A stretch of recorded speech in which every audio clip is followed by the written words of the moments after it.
آج کا سوال یہ ہے کہ امام کے بارے میں عوام کا کیا رجحان ہے، کیا خیال ہے؟ اولیاء اللہ اور علماء دین کے معاملے میں آج عوام کی جرأت ہے کہ مسجد میں گھڑی کی سوئی دیکھتے ہی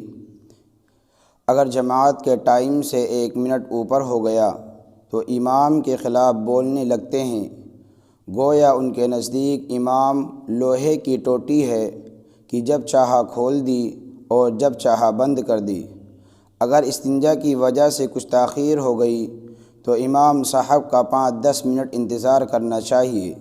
لیکن عوام نے امام کو غلام سمجھ رکھا ہے۔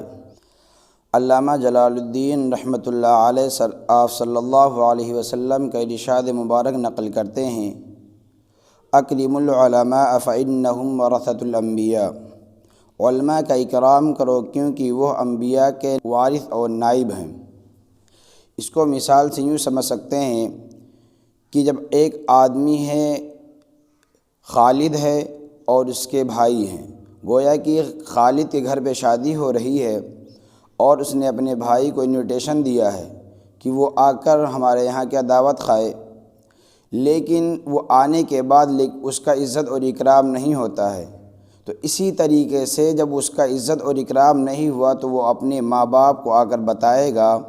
جب یہ بات بتائے گا تو ظاہر سی بات ہے اس کے ماں باپ اس کے گھر والے سے ناراض ہوں گے کہ میرے لڑکی کو بلانے کے باوجود بھی کیا میرے بیٹے کا عزت اور اکرام نہیں کیا، لہٰذا اب آج کے بعد جانا نہیں ہے۔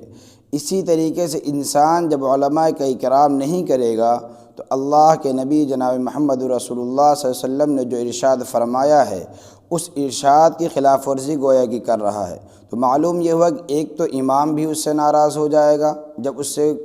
بری طریقے سے باتیں کرے گا، تو جب امام ناراض ہو جائے گا تو گویا کہ اللہ کے نبی ناراض ہو گئے، جب اللہ کے نبی ناراض ہو جائیں گے تو اللہ تعالیٰ ناراض ہو جائے گا، تو جب اللہ تعالیٰ ناراض ہو جائے گا تو ظاہر سی بات آپ کتنی بھی عبادت کرتے رہیں اور کتنی بھی دعائیں اذکار کرتے رہیں، آپ کو کوئی چیز فائدہ مند پہنچانے والی نہیں ہے۔ ایک اور ارشاد ہے، وَمَن لَّمْ يُبَجِّلْ الْعَالِمِينَ فَلَيْسَ مِنَّا، جس نے علماء کی عزت نہیں کی اس کا مجھ سے کوئی تعلق نہیں ہے۔ دیکھیے آگے والے حدیث سے اس بات کو خود واضح ہو جا رہا ہے، معلوم یہ ہو کہ اگر آپ امام کی عزت اور علماء کی عزت نہیں کر رہے ہیں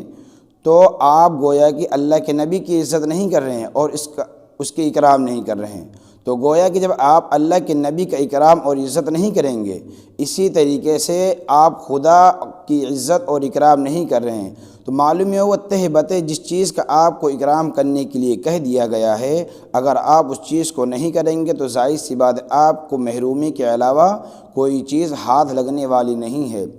تو دعا ہے اللہ تعالیٰ ان تمام باتوں سے ہمیں عمل کرنے کی توفیق عطا فرمائے اور ہمیں علماء کی عزت اور اکرام کرنے کی توفیق عطا فرمائے۔